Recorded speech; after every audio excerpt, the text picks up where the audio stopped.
ఢిల్లీకి ఎందుకు వచ్చావు? తెలుస్తుందయ్యా, కిందకి వెళ్తే నాకు కూడా తెలుస్తుంది. మేడం మనం ఢిల్లీకి ఎందుకు వచ్చాము? తినడానికి వచ్చాయ్యా, తెలుస్తుంది కాసేపటి రాదు. మమ్మల్ని ఎయిర్టెల్ వాళ్ళు ఢిల్లీకి తీసుకొని వచ్చారు. వచ్చిన తర్వాత ఏంటి అంటే ఇక్కడికి వచ్చిన తర్వాత చెప్తాను అన్నారు. మేడం తెలుస్తుందా? మణికంఠ, మొత్తానికి మనం ఢిల్లీ ఎందుకు వచ్చామో తెలిసిపోయింది.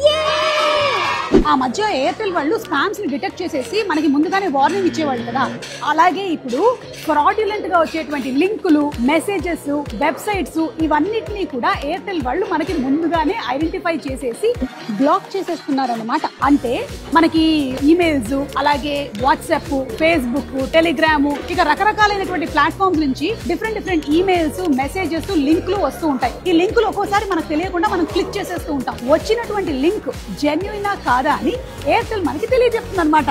సూపర్ ఫీచర్ కదా. అలాగే ఈ ఫీచర్ ఏదైతే ఉందో ఎయిర్టెల్ లో ఆటో ఎనేబుల్, అంటే మనం దీనికి అడిషనల్ కాస్ట్ ఏమీ పే చేయాల్సినటువంటి అవసరం లేదు.